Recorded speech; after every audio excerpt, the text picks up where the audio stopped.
Hello everyone, hello Internet. Open source code, closed compliance gaps, FIPS 140-3 for Rocky Linux. So recently, Rocky Linux's 8 and 9 modules made it to the FIPS 140-3 modules of process list. So I wanted to give a talk about what it took to get there, the challenges with FIPS 140-3, and what it means that all of the source code is available to the community to access. Real quick about myself. My name is Brady Dibble. I'm a director of product at CIQ. CIQ is the primary sponsor of Rocky Linux. I worked with the engineers, Jason Rodriguez and Jeremy Allison, at CIQ on the FIPS 140-3 certification process over the past year, although the process of getting FIPS 140-3 certification has been a multi-year process. First, what the heck is FIPS?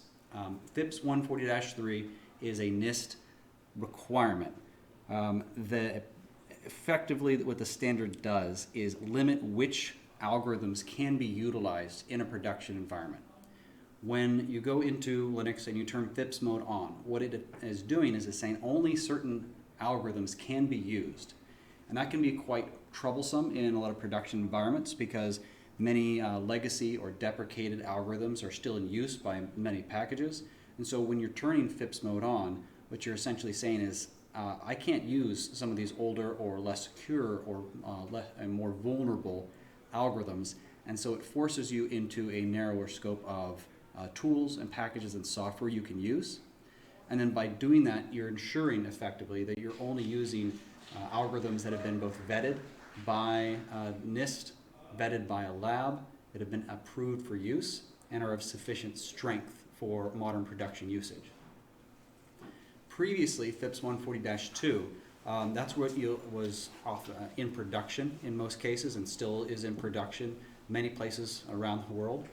FIPS 140-3 is the latest update. And right now, if you're looking at an Enterprise Linux version 8, pretty much all of those are going to be on FIPS 140-2. So they're still allowing the older algorithms. If you're still running CentOS systems, you're running FIPS 140-2. But those certificates are going to expire here pretty soon. So we're hearing a lot of folks getting ready to move to FIPS 140-3 if they haven't. Although for most cases, if you want FIPS 140-3, you're going to have to be moving to Enterprise Linux 9 or beyond if you're in the Enterprise Linux ecosystem. So moving to FIPS 140-3 from FIPS 140-2 caused a lot of algorithms that were previously very common, like 3DS, SHA-1. Those are deprecated. Those can no longer be used.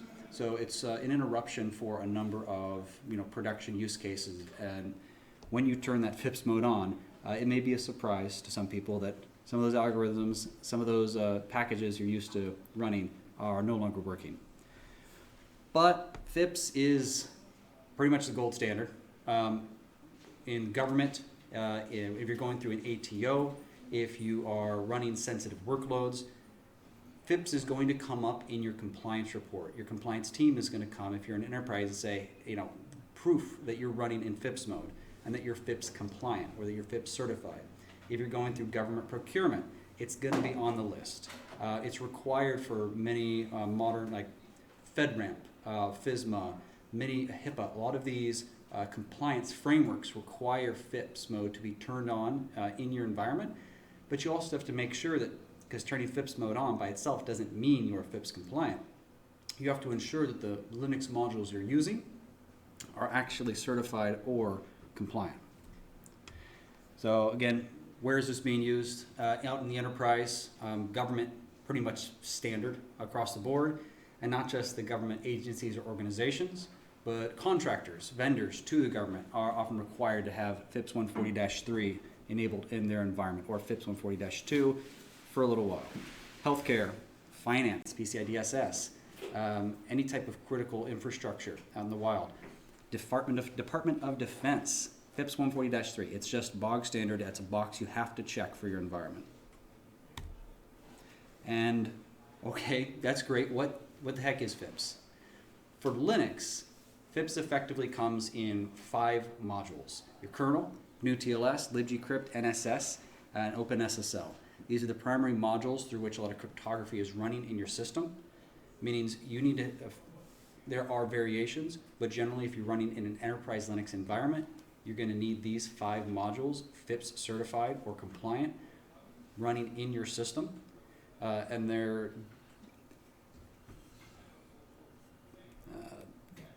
hold on, make sure. Yeah, there is some overlap between these modules. For example, if you look at NSS, NSS is running version 3.9. That is works across both the 8 and 9 major versions. Some of these are being used across major versions, while some of them, like the OpenSSL, are only applicable to older major versions. Let's see. And this is where things get pretty interesting, because just having those modules installed doesn't mean you are FIPS compliant out of the box. Your whole ecosystem, your whole system has broader effort you have to make before you can really call the entire system FIPS compliant, but this is table stakes. It is a requirement for having your system being considered FIPS compliant. How do you get these modules to be FIPS compliant? This is a very involved process. As you can see, this chart, this comes from NIST as part of their validation process. First, you got to go start with a lab. You have to talk to an accredited lab. There's only about 7, 8, 9 in the world, and their accreditation is not always guaranteed. Some of these labs have, in recent memory, lost their accreditation status. So you have to be careful who you're going through. Not all labs are created equal, and you have to start with the lab. You have to go. There are vendors of the government. They are approved. You have to start off the contract with them. Then you have to go through with that lab. They will vet your modules, vet your code, and then they will submit that to NIST for approval. And this can be a 6+ month process, or if not more, of getting those approvals through the lab. And then you have to wait currently up to 18 months after you have been submitted by the lab to get the actual certificate from the government. So all in all, FIPS 140-3 validation for modules can be a 2+ year process from when you start to when you actually get that certificate in hand. As part of the process, obviously there's a lot of fancy arrows here, but if we're keeping it real simple, first you got to decide what modules are you going to do, what version are you going to do. Then you've got to decide what your operating environment is, what the OS is you're running overall, and what the hardware you're running it on is. Because once you certify a specific binary in a specific operating environment. Everything that is outside of that immediate scope is technically starting to get outside the scope of what is certified. Then you got to go get an agreement with the lab, and these labs these can be quite expensive. So once you've got this agreement with the lab, they submit you to NIST, and now the modules that you're trying to certify are on the implementation under test list on the NIST website. After that, they have to go through all the individual algorithms you'll be running with your modules. And those are submitted through the CAVP process. And there are certificates you can see on the NIST website about which specific algorithms for that module have been approved, tested for use. You also need an entropy certificate.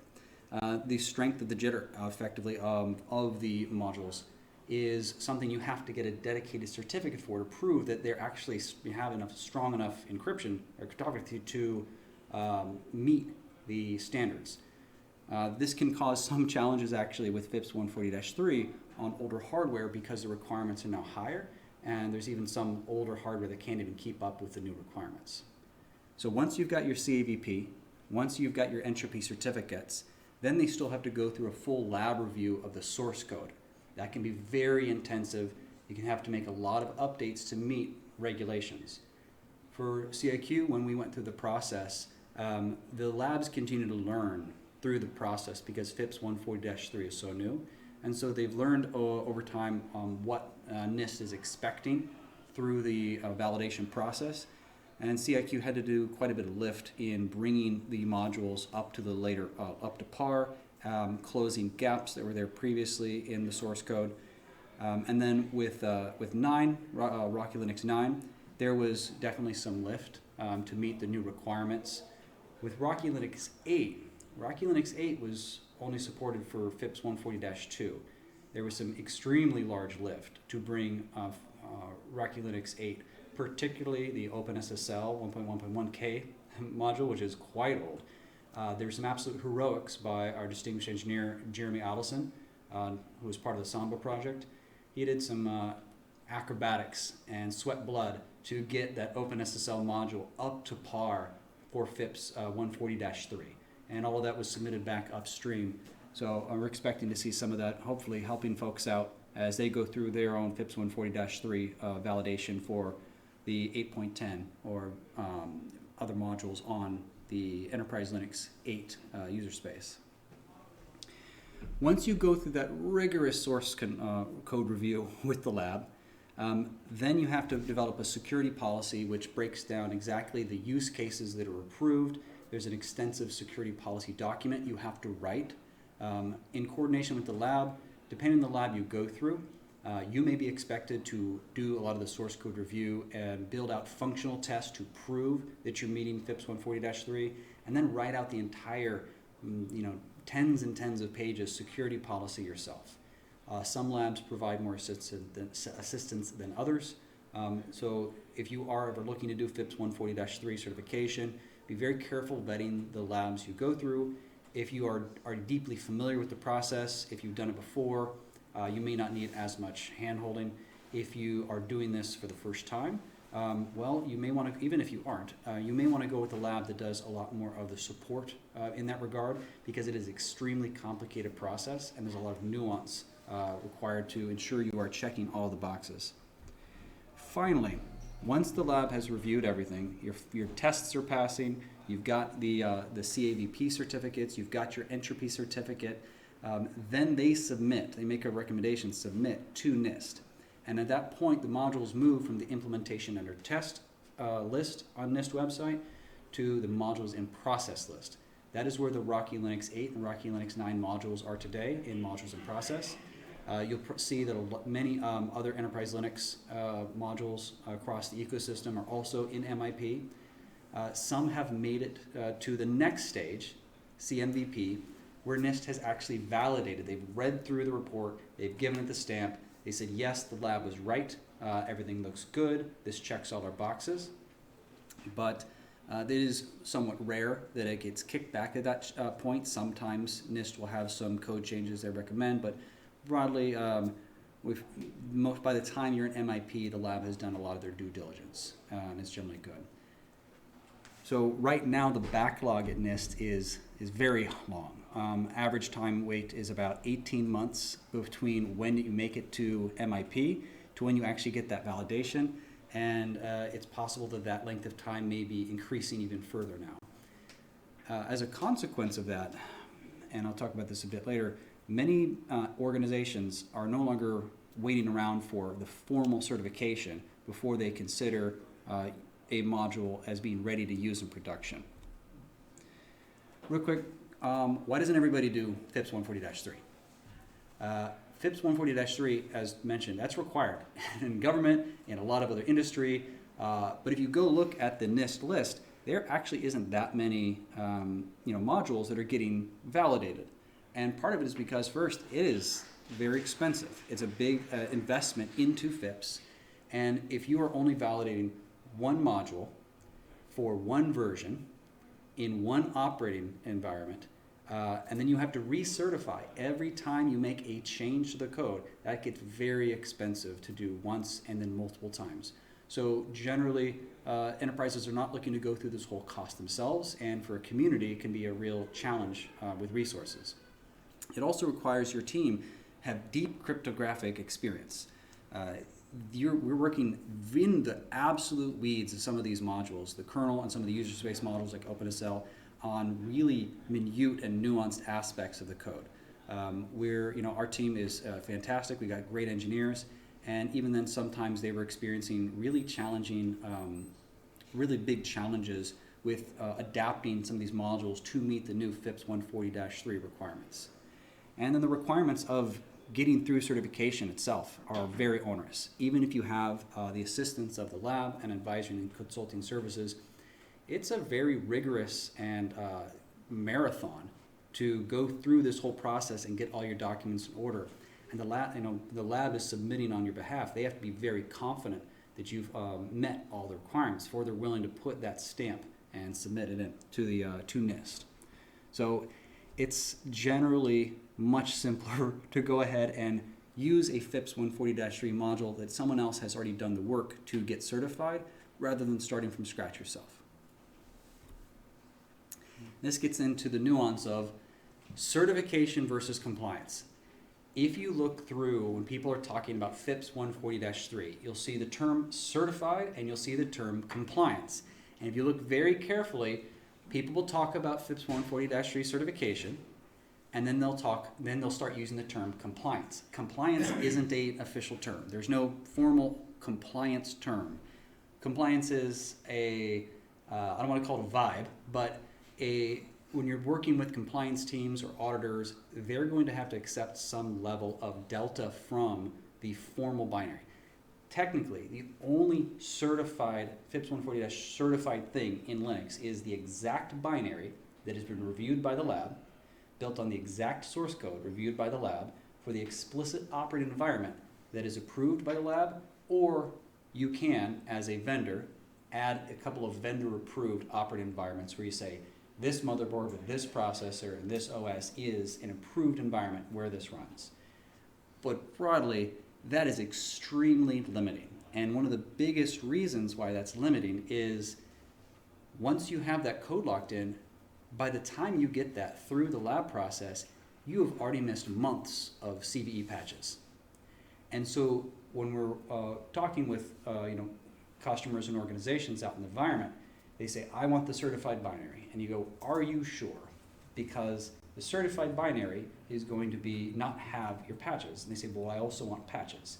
Because I got, you have to meet FedRAMP. You have to meet all of your requirements. You have to stay just secure. And the trouble is the moment you start making any changes, to the binary, to the source code, even if it doesn't touch the cryptography, you've essentially broken that glass box of this is certified.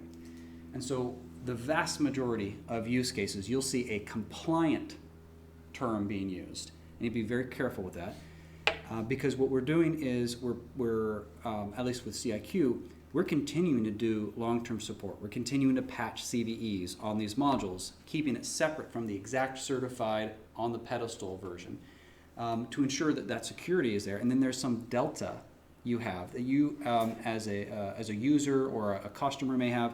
They have to go then talk with their compliance team and explain that they made the decision to have a delta from the certified version because they prioritize security over a strict definition of certification.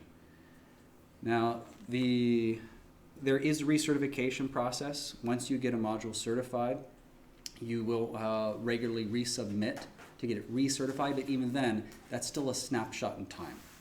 For the vast majority of use cases, you're going to want to be utilizing the compliant version that is getting all of those CVE patches. Just another point about the specificity. For Rocky Linux 9 and Rocky Linux 8, technically only the certified binaries that CIQ made and sent to the lab are the certified versions. And the moment you do anything, you technically even a rebuild could impact what we consider a pure certified version of that binary. So everybody just does a compliant version. Just got to be always careful whenever using FIPS terminology is, are you running a FIPS certified binary? Are you FIPS certified? Or are you FIPS compliant? And as long as the cryptography hasn't been touched and you're careful with the patches that are being applied and you're on the same version, generally it's considered compliant. And that's where most ATOs, auditors, compliance teams, they'll be happy with, they'll accept, and they prefer. That does mean that if you're running, say, Rocky Linux 9.2, and you use the FIPS compliant modules, and then you want to move to Rocky Linux 9.3, it doesn't mean that that's going to be compliant out of the box. You're generally staying on the same point release broadly. As long as you're using those correct 5 modules, regardless of what the rest of the user space is, those 5 modules have to be what you're using running all of your cryptography through. So what do you do with FIPS? That's great. If you are working in government, if you have customers who need it, if you have to check a box off for compliance, cool. This is Linux Fest. What do you want me to do with it? Unless you're working at a big enterprise or you have enterprise customers, who cares? Well, with the FIPS, CIQ has offered all of our patches, all of our source code to the community in open source repositories. So you can go to the FIPS 140-3 GitHub. That's where all of our work is done out in the open. That's where you can see not only the source code that was submitted to the labs, but every patch we apply to it for our LTS product is also right there in GitHub. We want to reduce all barriers to getting access to it. So you can go right now and see all the patches we do to ensure we're not violating the cryptography. It's out there in the open, totally transparent. You can go and rebuild it today, and you can have a compliant module that is also up to date with LTS. And then we also have our GitLab, which is our dist-git. So if you need that's the build process, that's also entirely transparent. And both of these are being contributed to the Rocky Enterprise Software Foundation. So if you go through Rocky and through the SIG Security, in the near future, we're expecting that you'll be able to get access to these compliant modules much easier. However, if you want, okay, now you've got access to the source code, to these working directory, you can see how we went through the process of getting it compliant and how we'll continue to be going through getting compliance, because down the pipeline, we've got Rocky Linux 9.6 barreling down the pipeline. That's coming soon. So you'll see this all from the ground up. Well, if you're any students can go in and see a real-world use case of how you make enterprise Linux packages compliant for FIPS 140-3 and the challenges and the backflips you have to do to make it meet FIPS 140-3. You can use these packages in LTS to make your own system FIPS compliant or build a FIPS compliant project for your own portfolio or for your organization. You can go through and, if you're a hobbyist, take a look. If you love cryptography, go and see what we did. The work that Jeremy and Jason on the CIQ team did was pretty significant, especially if you take a look at the Rocky Linux 8, which was the biggest delta and the biggest amount of work that had to be done to bring those much older packages in line with FIPS 140-3. Why though? Why is CIQ just giving this out in the community? CIQ is a primary sponsor of Rocky Linux, and we've always intended to provide the FIPS work we did back to the community, make it easy to access. It's important for us that everything we do is in the open. We want total transparency. It's both good for our CIQ customers who want to know exactly what's being done and what's going into the source code for supply chain validation, but it's also to give back to the community. So the community has all of the work that's being done, and on top of Rocky Linux is back available to everyone in the community on the work that they're doing, and then community members are able to get benefit from it and view it and then provide feedback to it. And eventually we're hoping to get more involvement from the community in the future around the security SIG and the work we're doing for compliance with Rocky Linux. How to get access to it? The source code, here are the URLs. You can also go to the press release or the blogs available on the CIQ or Rocky Linux websites. You should be able to find there or soon in the Rocky Linux SIG Security the links to the GitHub and the GitLab where all of this source code and the working build directory is available. You can also come talk with us in SIG Security on our Mattermost or in the forums. And if you're interested in learning more, would love to have you. Please join. Please ask questions. Please give feedback.